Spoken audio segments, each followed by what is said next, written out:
Bonjour à tous et bienvenue pour ce rendez-vous organisé par Présence. Le sujet du webinaire qu'on va animer aujourd'hui porte sur l'action des services de santé au travail et concrètement, qu'est-ce qui se passe au quotidien.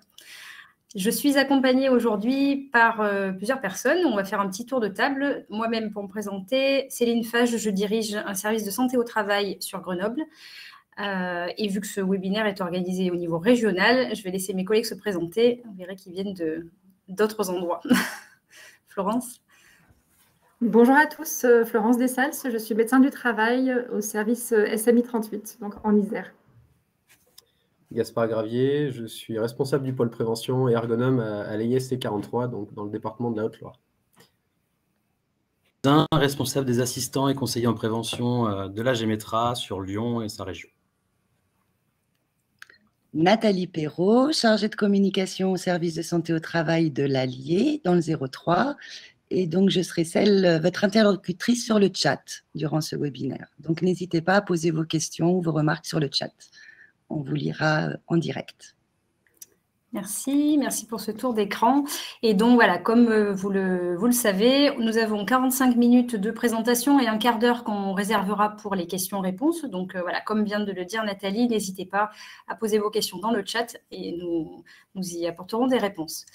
Comme je le disais, donc aujourd'hui c'est la journée de mobilisation des services de santé au travail au niveau du territoire national.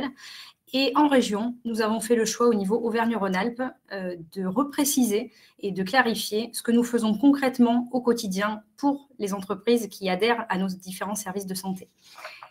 Nous allons voir différents points tout au long de ce webinaire. Après un propos introductif, nous vous présenterons vraiment concrètement ce que nous faisons. Donc, la première action qui vous sera présentée, c'est notre action de conseil et donc comment nous aidons les entreprises à évaluer leurs risques professionnels en vue de déterminer des plans d'action. Dans un second temps, nous verrons notre action d'information et de sensibilisation, donc tous les conseils qu'on peut vous donner pour agir sur la prévention des risques professionnels. Dans un troisième temps, nous parlerons bien entendu de l'action que vous connaissez tous, c'est le suivi santé-travail des salariés. Et puis nous ferons un focus sur le maintien en emploi, qui est un sujet de plus en plus mis en exergue. Comment repérer et accompagner les salariés et que faire et quelle action a le service de santé au travail pour vous aider dans la gestion de situations un petit peu délicates. Nous conclurons le propos et donc aurons un temps d'échange avec vous et répondrons à vos questions. Alors, pour commencer et resituer un petit peu le contexte, la santé au travail, tout d'abord, c'est un sujet évidemment d'actualité voilà, qui s'est d'autant plus mis en avant l'année dernière avec la situation sanitaire que l'on a connue. Tous les employeurs, tous les salariés se sont vraiment questionnés sur comment travailler dans un contexte sanitaire complexe. Et les services de santé ont été à ce moment-là les interlocuteurs privilégiés par les entreprises et les salariés eux-mêmes. Donc, ça a mis un petit peu le projecteur sur nos actions. Pour autant, c'est important de rappeler que c'est vraiment notre action du quotidien, qui est crise sanitaire ou pas, d'être les conseillers de l'employeur et les conseillers des salariés pour intervenir sur la prévention des risques.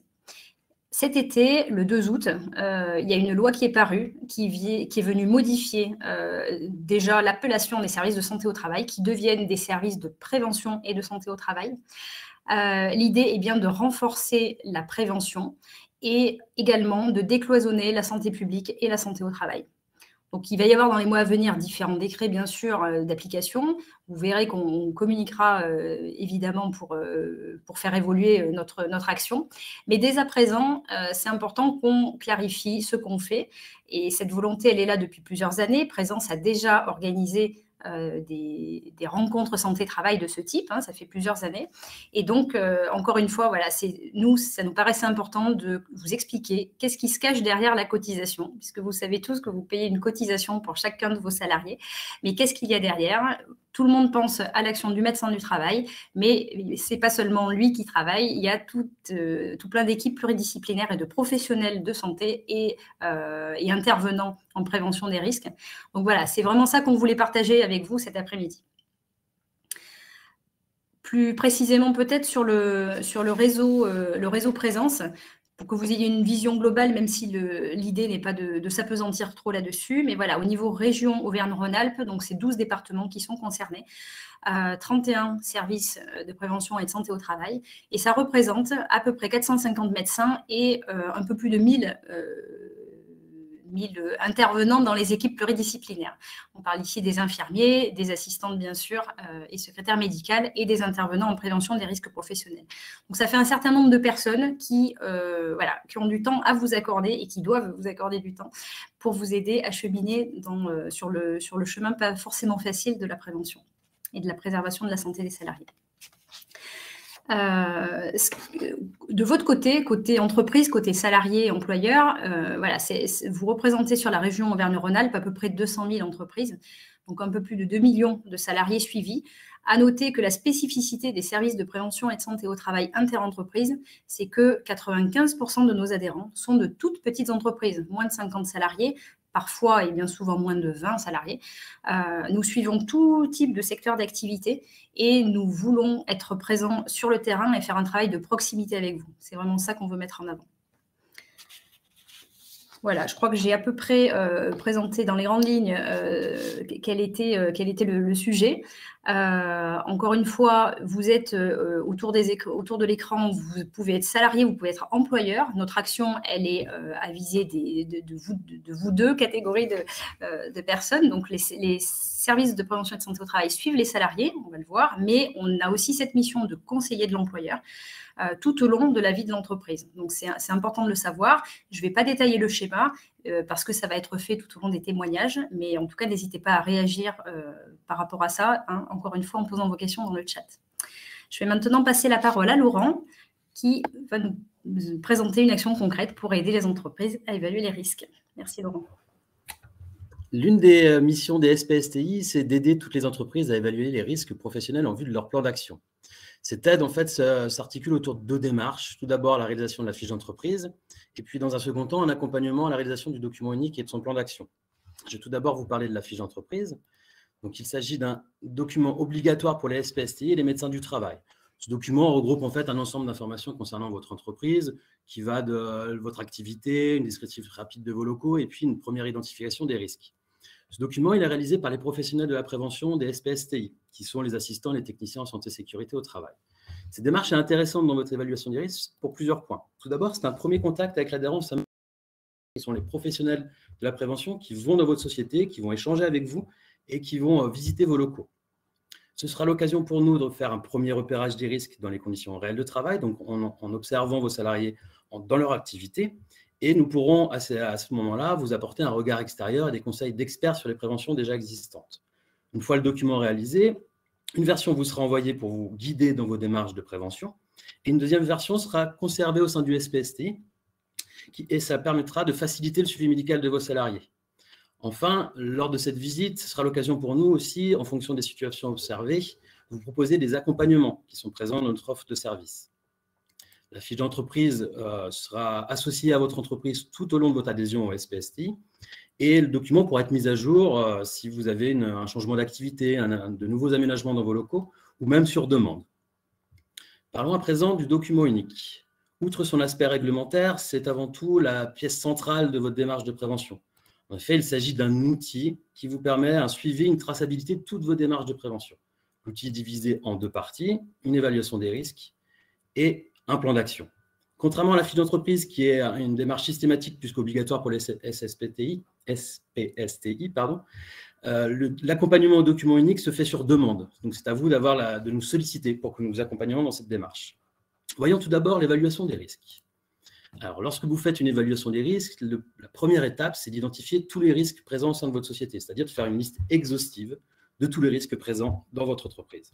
Une fois que vous avez cette liste bien établie, il va falloir évaluer chacun de ces risques en prenant en compte les mesures de prévention déjà existantes et surtout l'exposition de vos salariés.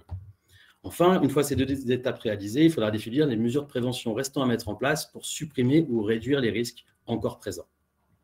Lorsque vous nous sollicitez pour l'accompagnement dans la réalisation de votre évaluation des risques, ce que nous vous proposons, c'est une aide méthodologique, en vous mettant à disposition des documents, des informations concernant la démarche, en vous proposant des outils adaptés à votre activité permettant l'identification et l'évaluation des risques, Et enfin, comme vous serez accompagné par des professionnels de la prévention, nous apporterons un regard d'expert préventeur pour vous guider dans la démarche et le choix des mesures à mettre en place. Une fois que vous aurez évalué tous ces risques, vous aurez défini les actions à mettre en place, il faudra réaliser un plan d'action. Lorsqu'on réalise un plan d'action, il s'agit de définir les acteurs de ces mesures restant à mettre en place, définir les moyens alloués à chacune de ces actions et fixer des dates butoirs. Outre cet aspect pratico-pratique du plan d'action, c'est avant tout et surtout l'occasion de faire vivre la prévention dans notre entreprise. Par sa mise à jour et par le suivi du document unique, ce sera l'occasion de solliciter vos salariés. On a coutume de dire la sécurité est l'affaire de tous. Et c'est exactement dans cette démarche-là qu'il va falloir solliciter vos salariés pour les rendre acteurs de ces préventions encore à mettre en place et à faire vivre. Lorsque vous nous sollicitez pour l'accompagnement à la réalisation du plan d'action, ce que nous vous proposons, c'est un accès à un réseau d'acteurs de la prévention, c'est-à-dire une aide au choix dans les fournisseurs, une information sur les aides financières disponibles. Et enfin, encore une fois, je l'ai évoqué un peu tout au long de ma présentation, vous serez accompagné par des professionnels qui pourront vous apporter un regard de l'identification, la première identification lors de la fiche d'entreprise, une identification un peu plus poussée lors de l'évaluation des risques, qui vous accompagneront sur l'évaluation des risques, puis dans l'élaboration de projets de prévention, de leur élaboration, de leur concrétisation, et puis le suivi à long terme de toutes ces démarches de prévention. Donc vraiment un suivi d'ensemble sur tout ce qui est l'évaluation des risques professionnels au sein de votre entreprise. J'ai terminé ma présentation, je vais passer la main à Gaspard Gravier qui va vous présenter des actions un peu plus spécifiques que propose les SPSTI. Merci Laurent. Voilà, donc moi je vais vous présenter, en fait, c'est un peu la suite de ce que vous a présenté Laurent. C'est-à-dire qu'effectivement, il y a tout ce travail qui est fait en amont, qui est du coup la rédaction de la fiche d'entreprise qui est faite par votre service de santé au travail. Il y a ensuite toute la partie donc, évaluation via le document unique et la réalisation du plan d'action. Et concrètement, je vais vous présenter comment les IPRP, donc les intervenants en prévention des risques professionnels, qui font partie de vos SPSTI, peuvent intervenir chez vous. Voilà. Du coup, alors comment? Il y a deux types d'actions qu'on va distinguer. La première, ce sont les plus simples, c'est les actions d'information et de sensibilisation qui peuvent se faire donc soit directement dans les entreprises, mais aussi au sein du service avec plusieurs employeurs. Ces sensibilisations peuvent se faire soit en atelier, donc en présentiel dans les entreprises, mais aussi en distanciel par des webinaires. Donc effectivement, la crise sanitaire a permis vraiment de développer cette deuxième partie. L'idée, c'est vraiment de pouvoir travailler donc main dans la main avec l'entreprise, avec les salariés, avec les représentants des salariés, avec les directions, mais aussi lors de partenariats qui sont possibles avec les différentes branches professionnelles pour essayer vraiment d'isoler les risques les plus présents dans une branche et ensuite essayer de créer des sensibilisations, des formations pour effectivement sensibiliser les employeurs et les salariés sur ces différents risques. Les intervenants en prévention des risques ont des approches qui sont multirisques. L'idée vraiment, c'est de pouvoir vous accompagner sur l'ensemble des risques qui sont en lien avec le travail. Les interventions se font en général dans les entreprises et principalement sur les risques qu'on va dire complexes où les entreprises ont du mal à évaluer. Alors, moi, ce que je vais faire, c'est que je vais vous présenter, suite à ça, trois exemples de risques que je considère comme complexes. Encore une chose qui est relativement importante, c'est que les préventeurs vous accompagneront mieux lorsque vous avez des projets, c'est-à-dire lorsque vous avez besoin de déménager un bâtiment, d'agrandir un bâtiment, d'acheter du matériel, d'acheter des nouvelles machines. C'est à ce moment-là, à mon sens, qu'il faut faire appel à votre service de santé au travail et aux différents préventeurs pour qu'ils puissent vraiment vous conseiller, établir avec vous un cahier des charges, par exemple, pour vraiment déterminer vos besoins. Et ensuite, voilà, tout ça, toutes ces actions sont comprises actuellement dans votre cotisation. Donc, il ne faudrait pas s'en priver. Et comment faire pour faire appel à votre service? Il n'y a rien de plus simple. Soit vous rapprochez directement de votre service de santé, soit de passer effectivement par le médecin du travail pour lui faire une demande. Donc, là, je vais vous présenter 3 exemples. Donc, le premier exemple concerne l'ambiance physique. Alors, là, ça sera sur le bruit, qui est un des risques qui est assez présent donc, dans les entreprises. Et sur les 3 exemples que j'ai pris, j'ai essayé de partir sur des TPE. Donc ça, c'est 3 exemples qui ont été menés dans mon service en 2021. Donc, le premier exemple concerne le bruit dans une crèche. Donc, une crèche qui comprend une douzaine de salariés, avec des plaintes récurrentes du personnel et puis une augmentation du stress des personnes et de la fatigue. Actuellement, cette crèche est dans un ancien local industriel qui n'était pas adapté sur le plan acoustique, avec énormément de résonance. Donc, comment s'est passée l'intervention? La première chose, c'est que le métrologue, donc l'IPRP, s'est déplacé dans l'entreprise, a proposé de faire une mesure sur site pendant 8 heures, c'est-à-dire que c'est ce qu'on appelle une dosimétrie.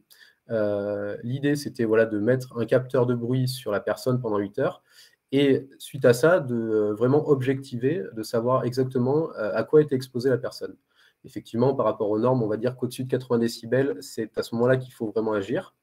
Et donc, il y a une confrontation entre la mesure et les obligations réglementaires. Donc, suite à ça, en fait, mon collègue a fait des propositions, donc notamment le traitement acoustique du local, qui s'est passé par l'installation de dalles acoustiques au niveau du plafond, une organisation différente, par exemple, des ateliers, éviter, par exemple, d'avoir tous les enfants qui jouent au même jeu pour éviter effectivement les cris, tout simplement, mais aussi travailler sur le matériel pédagogique, avoir du matériel pédagogique qui fait moins de bruit, par exemple, éviter tout le matériel qui est en acier, qui peut faire du bruit sur le sol. Et finalement, le résultat, donc ça a été un gain de 6 décibels. On va considérer qu'à partir de 3 décibels, on entend vraiment le résultat. Donc 6 décibels, on était passé largement en dessous de la norme, enfin des préconisations.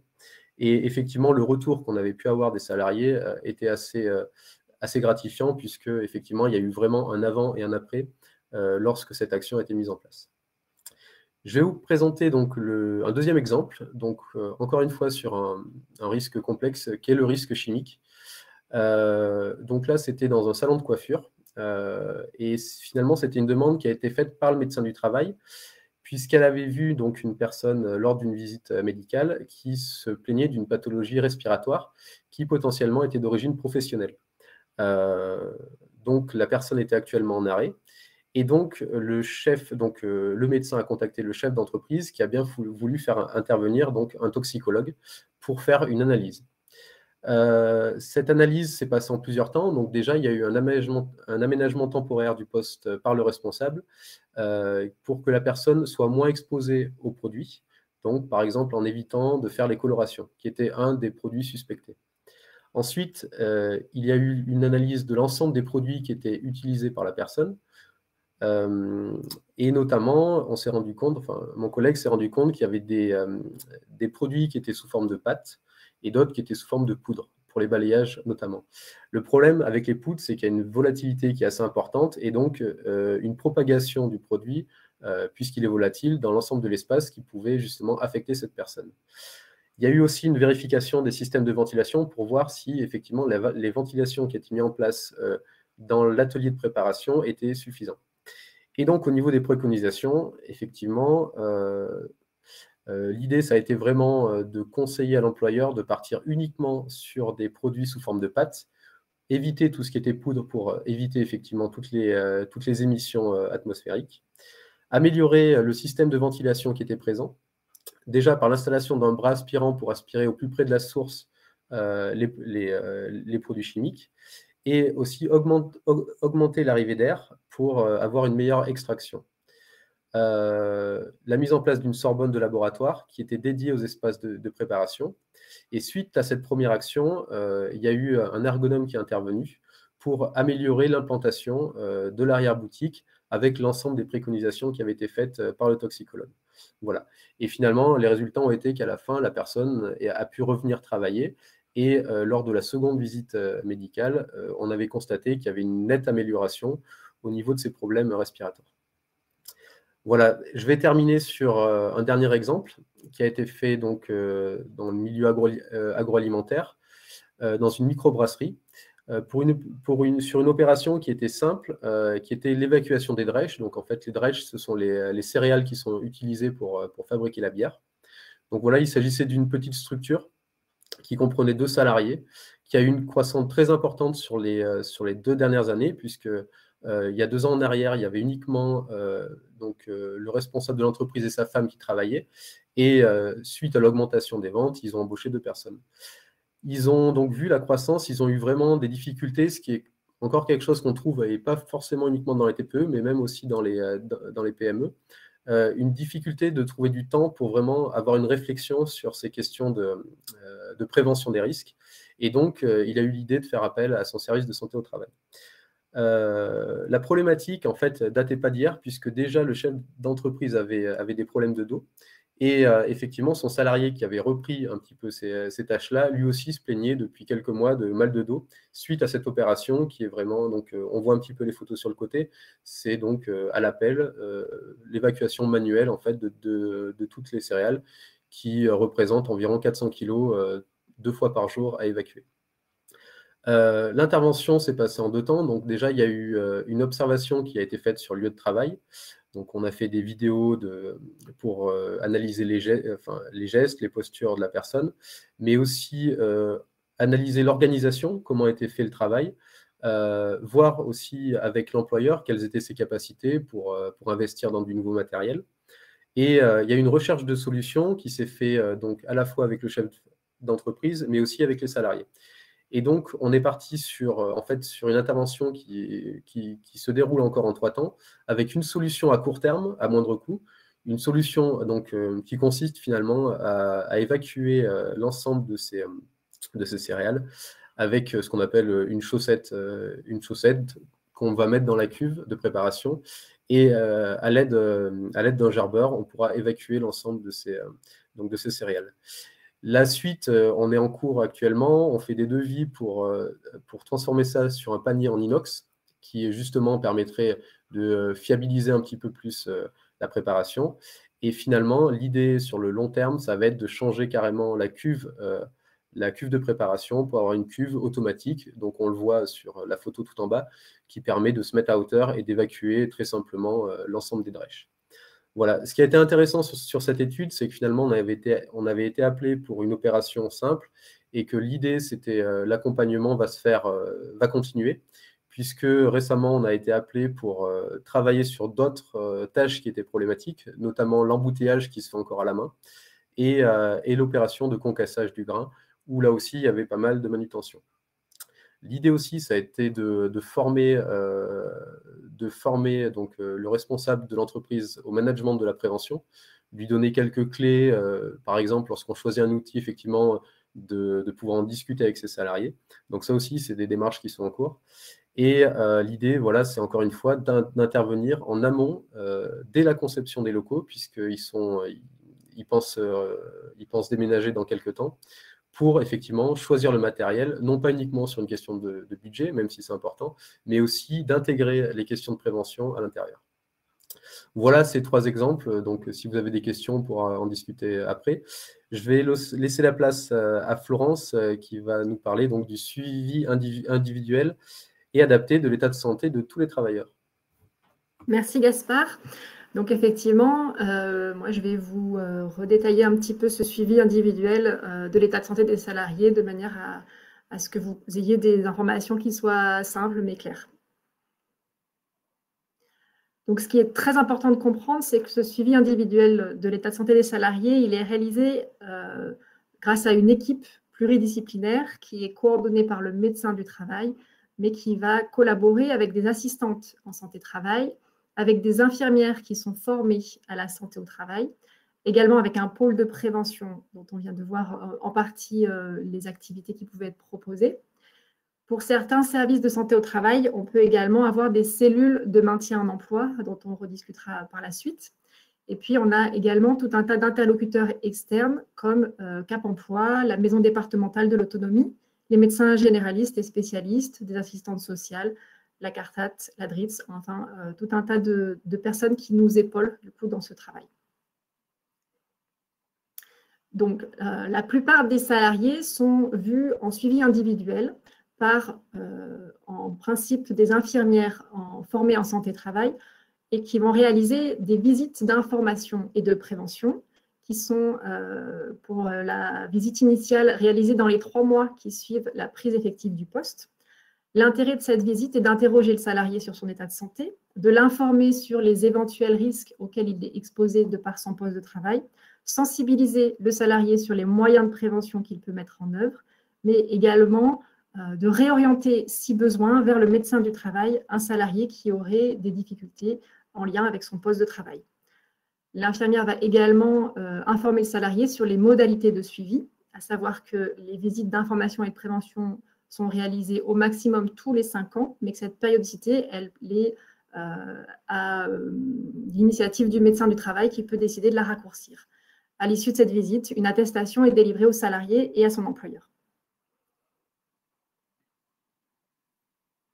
Certains salariés bénéficient de ce qu'on appelle un suivi individuel adapté. Ce sont notamment les travailleurs handicapés, les travailleurs qui sont titulaires d'une pension d'invalidité, les travailleurs de nuit, les jeunes de moins de 18 ans, les salariés exposés aux agents biologiques de groupe 2 et les salariés exposés aux champs électromagnétiques au-dessus des valeurs limites.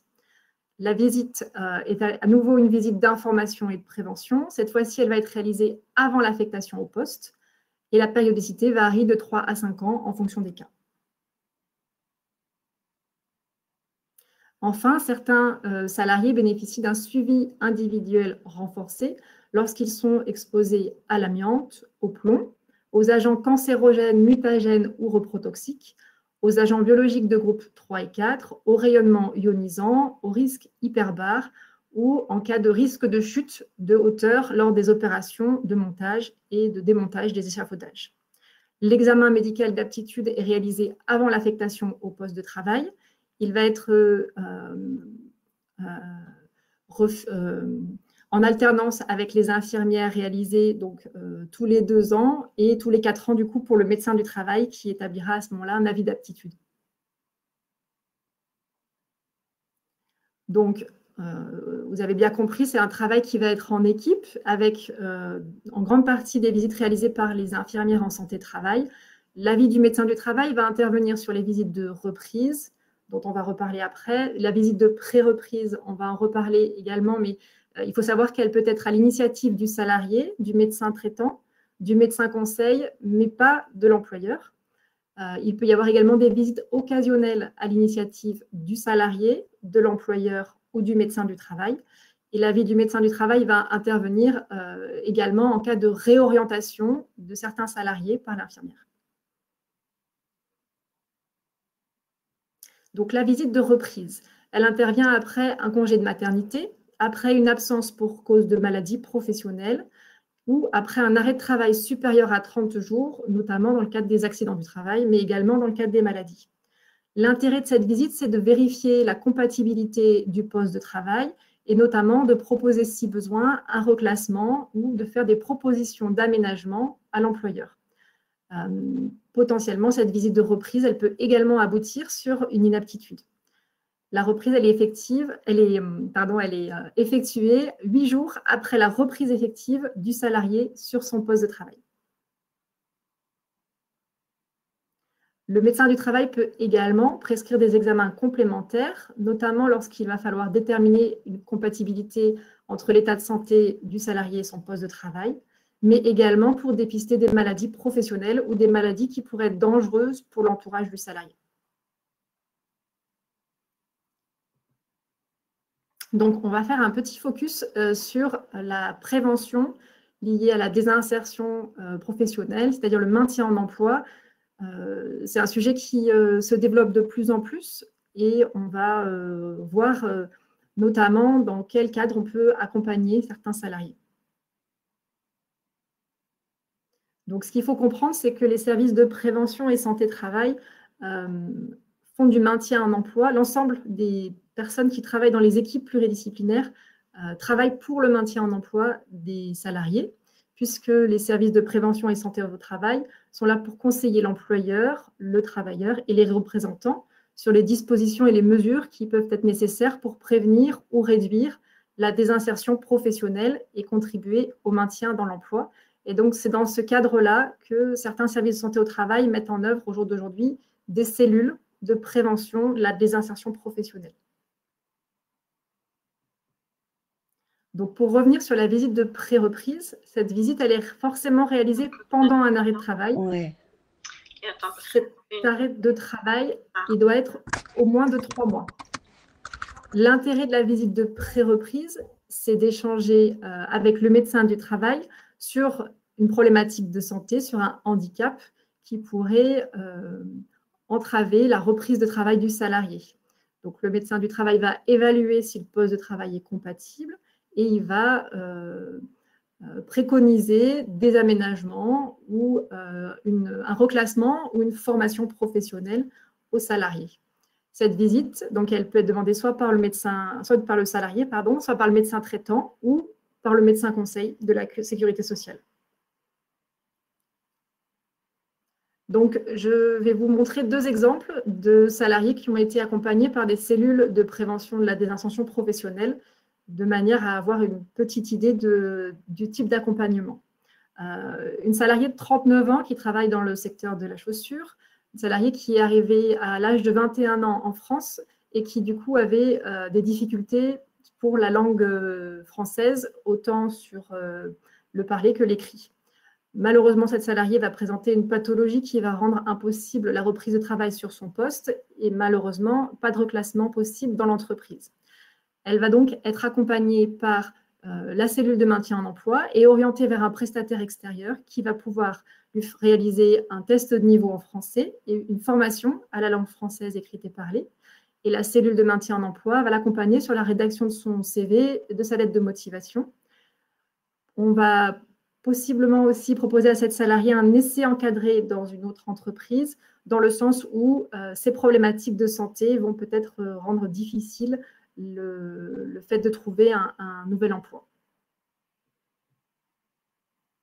Donc, pour cette deuxième salariée, âgée de 57 ans, elle est animatrice d'îlot, c'est-à-dire qu'elle interagit énormément avec ses équipes et elle est vue en visite d'information et de prévention par une infirmière. Il se trouve qu'elle a une surdité et qu'elle est appareillée depuis 2013, mais malgré cela, elle rencontre des difficultés sur son poste de travail, notamment pour interagir avec ses collègues et également sur les conversations téléphoniques, notamment le fait d'entendre que le téléphone sonne. Donc, une étude de poste est réalisée sur son poste de travail qui va du coup effectivement montrer que son problème de santé rend compliqué la réalisation de son poste de travail. Elle est donc orientée vers la cellule de maintien en emploi qui va l'aider à remplir une reconnaissance en qualité de travailleur handicapé et qui va par la suite l'orienter vers la cellule de Cap Emploi de manière à proposer des aménagements, notamment une montre connectée qui va lui indiquer lorsque son téléphone sonne, lorsqu'elle ne l'entend pas, et des masques inclusifs qui vont permettre à la salariée de lire sur les lèvres de ses collègues.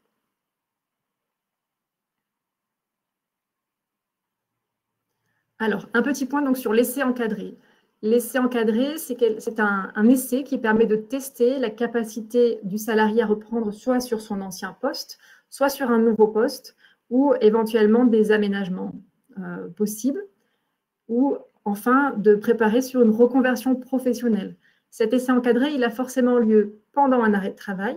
Il peut être de 14 jours qui peuvent être fractionnables et on peut faire un renouvellement une fois. Cet essai encadré, il peut être réalisé soit dans l'entreprise du salarié, soit dans une nouvelle entreprise lorsqu'on essaie de reclasser du coup et de faire une reconversion professionnelle. Enfin, un petit point sur les situations d'urgence, toujours dans le cadre de cette prévention de la désinsertion professionnelle, donc éviter qu'un salarié soit en arrêt de travail sur une période courte ou assez longue.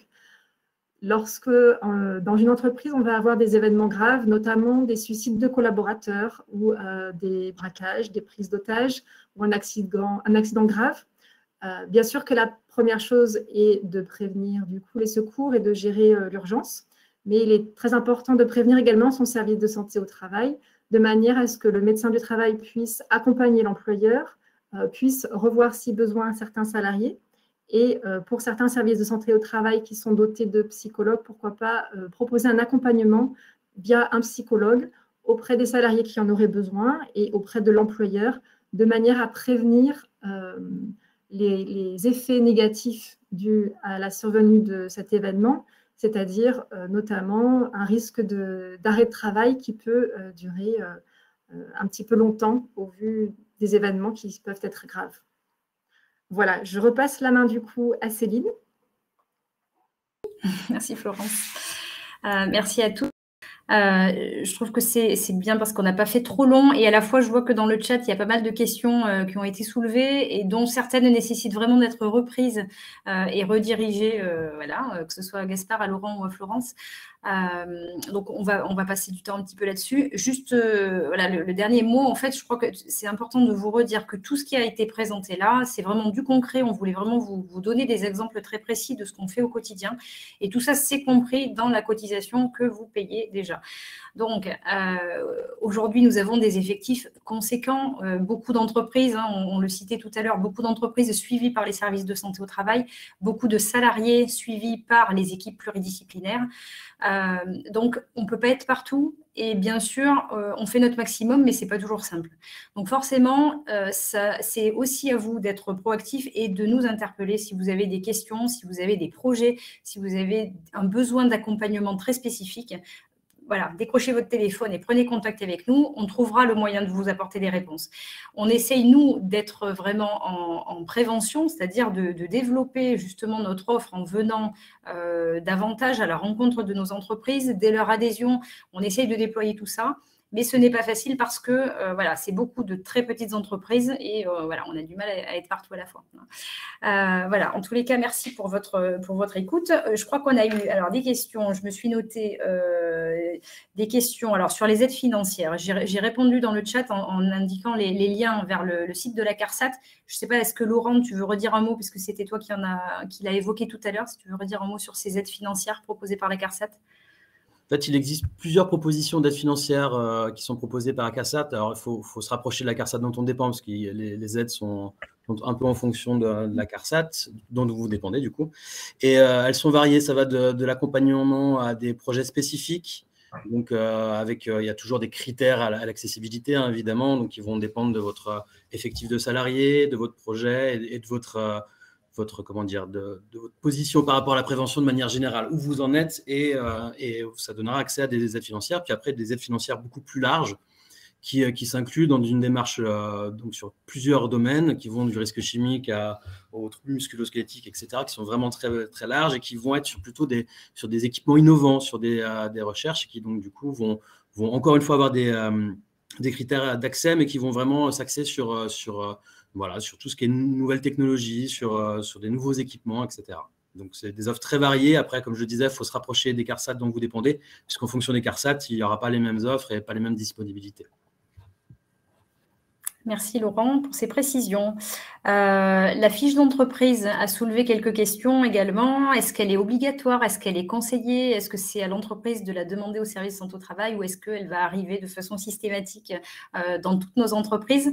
Peut-être Florence, tu peux nous préciser comment ça se passe chez toi Donc cette fiche d'entreprise, effectivement, c'est un élément qui est important. On travaille dessus tous les jours, tout le temps. Malheureusement, effectivement, on a beaucoup d'entreprises. Il faut également, du coup, la renouveler de manière à ce qu'elle ne soit pas très ancienne. Donc, le mieux, effectivement, c'est de se rapprocher de son service de santé au travail de manière à questionner. Voilà, si la fiche d'entreprise n'a pas été faite, vous pouvez tout à fait la demander directement, soit à votre médecin du travail, soit à l'interlocuteur que vous avez habituellement. Très bien, merci. Une question a été posée sur l'impact de la loi sur le document unique d'évaluation des risques professionnels. Est-ce que Gaspard ou Laurent, il y en a un des deux qui veut répondre à cette question? Vas-y Laurent, on va répondre à deux parce que c'est une question piège. En fait, effectivement, vas-y. En août, une loi est passée concernant donc, une réforme sur la santé et la sécurité au travail.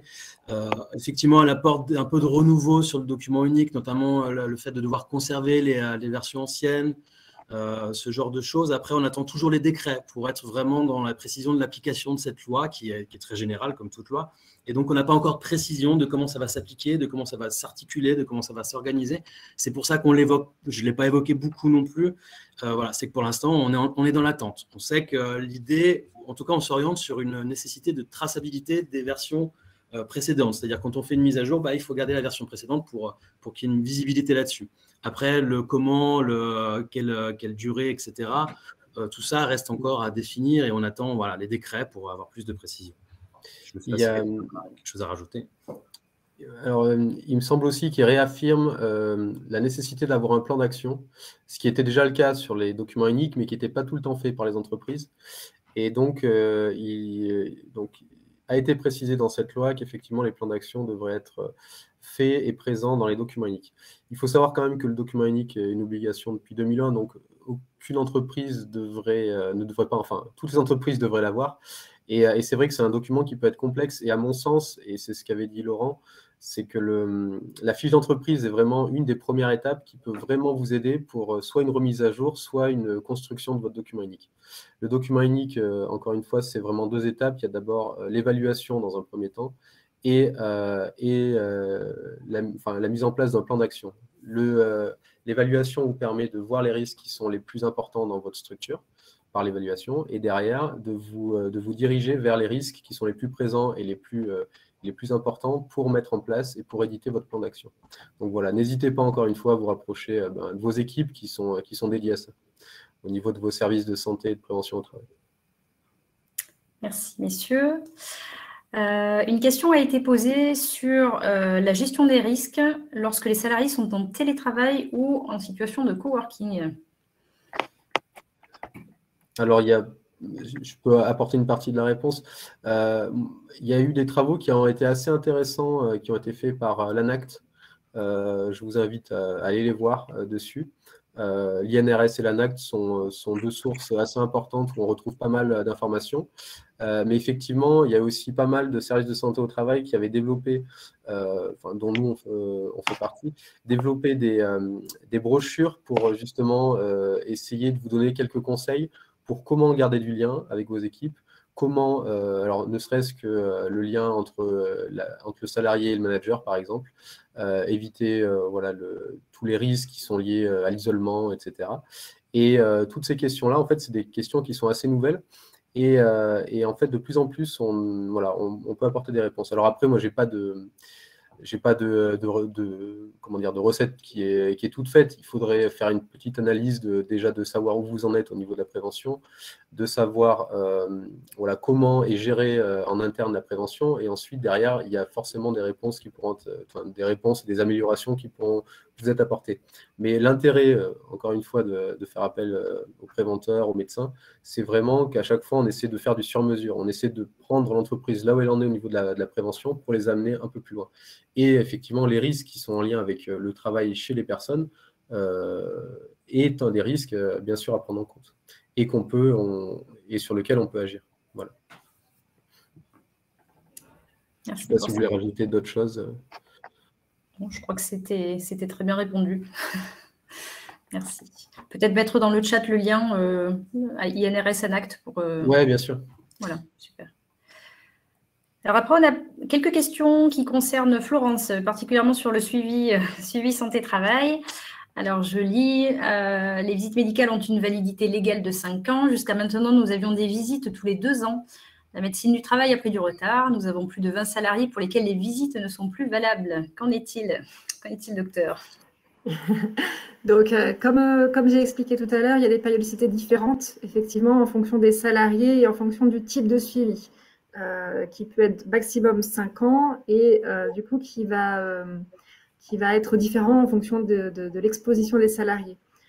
Là, la personne parle de visite tous les 2 ans, donc je ne sais pas si c'était avant la réforme qui effectivement demandait un suivi tous les 2 ans pour tous les salariés ou si c'est des salariés qui sont en suivi qui nécessitent effectivement d'être vus tous les 2 ans.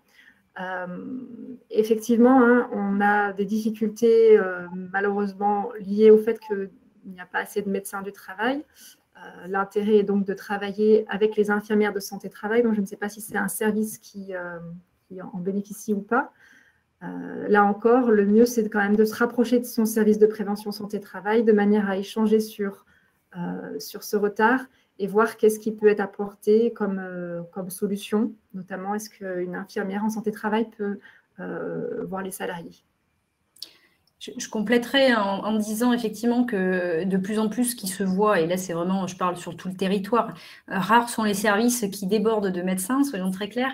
Et c'est vrai qu'aujourd'hui, on voit une disparition, je pense qu'il ne faut pas avoir peur de le dire, une disparition des visites périodiques, en sachant que la priorité de l'action des médecins et infirmiers, c'est de voir les personnes qui ont un vrai besoin. Alors, on a les visites d'embauche qui font partie des priorités. On a évidemment les visites de pré-reprise ou de reprise, les visites à la demande des salariés ou la demande de l'employeur. Et ces visites-là sont croissantes, hein, je crois qu'on peut le dire au fil des ans. Et c'est vrai que la visite périodique a alors peut-être un peu perdu de l'intérêt. En tous les cas, aujourd'hui, elle ne peut pas être notre priorité, ce qui explique que la plupart des services ont du retard. Donc, on en est conscient. Après, je crois que c'est vraiment voilà, le dialogue qui doit s'instaurer avec le service de prévention et de santé au travail pour trouver des solutions. Est-ce que c'est vraiment gênant pour un employeur de ne plus avoir de visite à jour ? Lui, en tous les cas, a fait la demande. Hein, je crois que ça a été évoqué plusieurs fois dans le chat. Ce qui est important pour les entreprises, c'est qu'ils fassent bien leur déclaration d'effectifs, qu'ils demandent bien sur les différents portails les visites dont ils ont besoin. Après, le service est en mesure ou pas de donner réponse. Après, c'est de notre responsabilité aussi à nous en tant que service. Mais voilà, vraiment, il faut essayer de créer du lien et d'essayer de trouver des solutions ensemble. Question spécifique sur la visite de reprise. La visite de reprise à 8 jours, le salarié reprend donc son travail avant que le médecin n'ait vérifié si son poste est compatible avec son état de santé. J'ai apporté un début de réponse dans le chat en disant que d'où l'intérêt de la visite de pré-reprise hein, qui est demandée par le salarié. Maintenant, je pense que Florence, tu peux peut-être effectivement répondre à cette inquiétude peut-être d'employeurs qui se disent le salarié il revient, mais est-ce qu'il est vraiment en capacité d'eux et comment je fais en tant qu'employeur pour assumer cette responsabilité-là ? Tout à fait. Donc, ce qu'on a dit tout à l'heure, c'est que la visite de pré-reprise, elle ne peut pas être prise par l'employeur, mais bien sûr que l'employeur peut conseiller son salarié qui est en arrêt de travail de manière à ce qu'il se rapproche de son service de prévention et santé-travail. Cette visite de reprise, effectivement, elle est effectuée dans les 8 jours. Pour nous, c'est un avantage, dans le sens où le salarié a donc repris et on peut avoir une petite idée de savoir si ça se passe bien ou pas. Maintenant,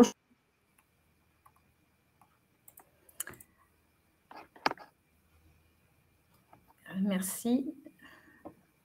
Je ne sais pas si ça a bugué ou pas. Ça ne bouge plus sur mon écran. Ah, Florence, on ne t'entend plus. Bon. Problème réseau, visiblement. On va poursuivre et puis elle nous rejoindra. On lui relaissera la parole un peu plus tard. Du coup, je crois qu'on a plus ou moins répondu à la question évoquée. Nous n'avons plus de visite d'embauche depuis 2 ans maintenant. Tous nos nouveaux salariés sont bien inscrits sur la plateforme avec le formulaire de demande. Rien n'y fait. Comment faire ? Nous n'avons pas de médecin en ce moment. Voilà, là, typiquement, on est dans une situation qui est malheureusement de plus en plus fréquente. La démographie est ce qu'elle est. On a des départs de médecins du travail. Bien sûr que tous les services cherchent à recruter des médecins du travail, mais ce n'est pas si facile que ça ne court pas les rues, comme tous les médecins spécialistes ou généralistes, hein, et ce n'est pas qu'en santé au travail qu'on a ce problème-là. Donc effectivement, c'est un vrai souci pour vous, entreprises adhérentes, pour vous salariés, pour les instances représentatives du personnel, bien sûr. Voilà, contactez le service de prévention et de santé au travail et essayez vraiment de créer la discussion pour trouver une solution. Voilà, on est conscient de ces problématiques-là. Pour l'instant, ça reste plus ou moins à la marge, mais en tous les cas, on sait bien que ça fait partie des difficultés rencontrées.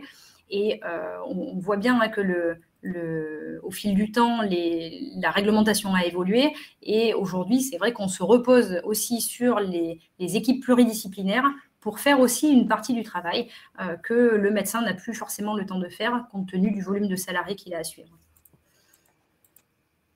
Une question qui concerne les entreprises utilisatrices et les entreprises extérieures. Alors, est-ce que les employés qui interviennent en tant qu'entreprise extérieure sur un site industriel peuvent être suivis par le service de santé au travail de l'entreprise utilisatrice? Alors, je voudrais faire une réponse oui, bien sûr. Malheureusement, le principe de réalité n'est pas si simple.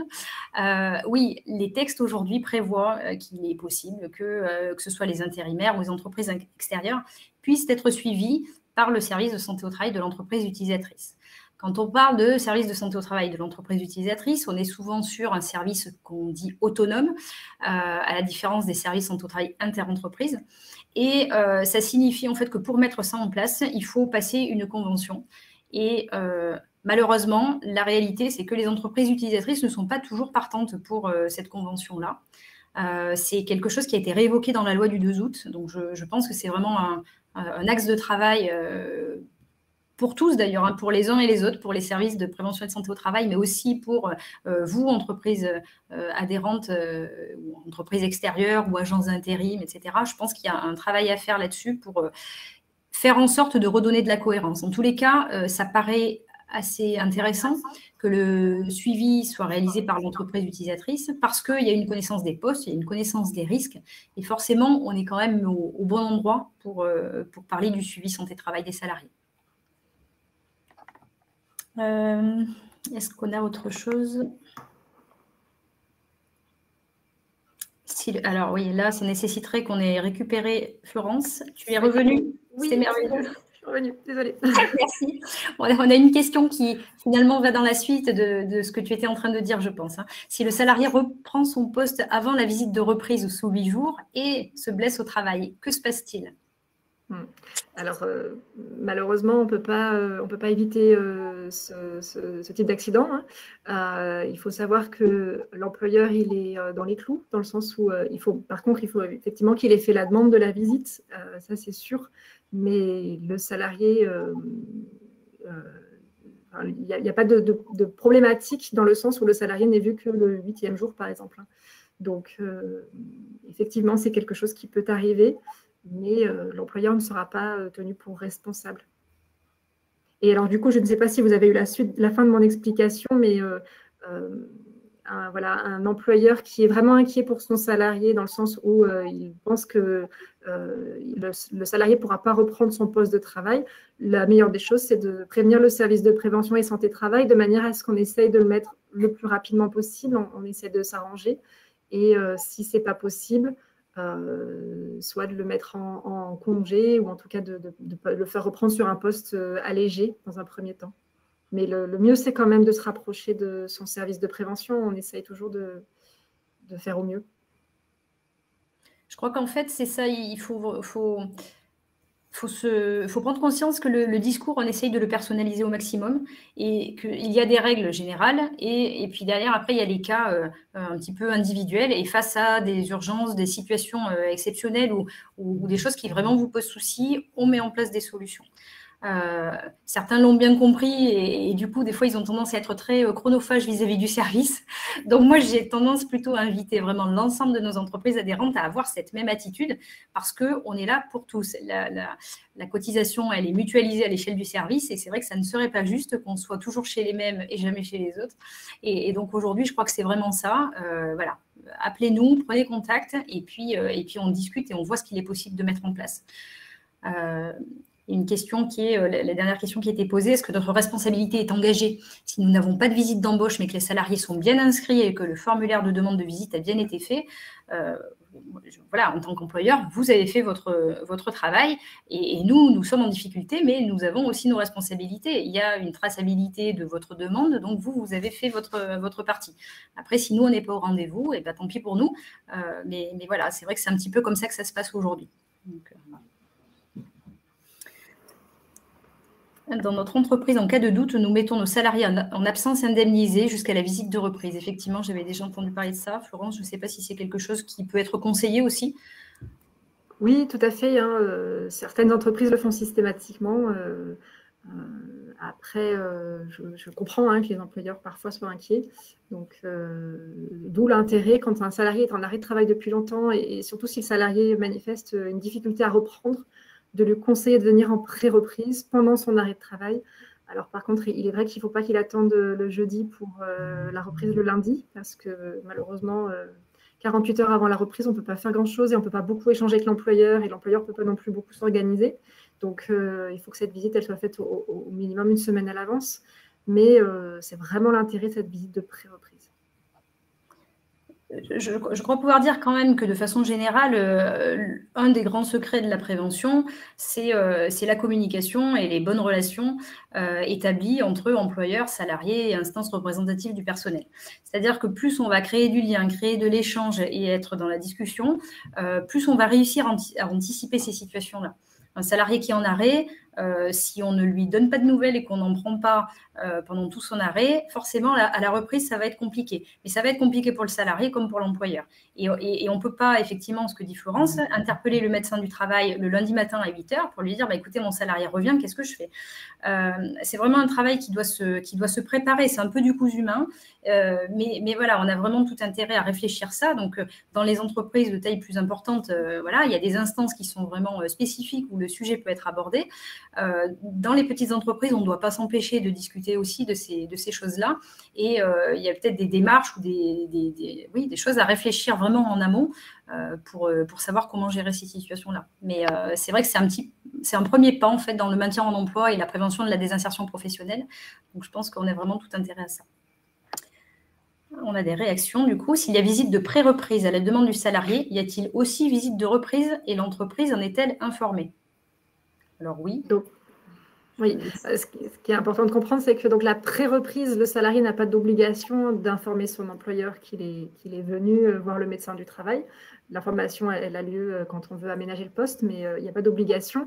La visite de reprise, elle est prise par l'employeur. Donc, effectivement, dès lors que vous savez que votre salarié il a eu au moins 30 jours d'arrêt de travail ou qu'il a eu un arrêt pour maladie professionnelle, dès lors que vous pensez qu'il va reprendre ou si le salarié vous explique qu'il va reprendre son travail, il faut solliciter le service de prévention et santé travail pour positionner cette visite de reprise et informer votre salarié de la date et de l'heure du rendez-vous, de manière à ce qu'il vienne avec les documents en lien avec son arrêt de travail, parce que sans les informations, les radios, les courriers, les ordonnances, on ne peut pas trancher et voilà, ça rallonge les délais du coup après. Précision importante, effectivement.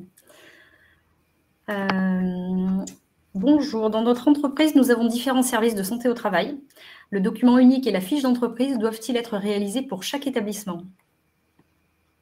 La réponse est oui. Il faut faire un document unique par établissement. Merci Gaspard. Voilà.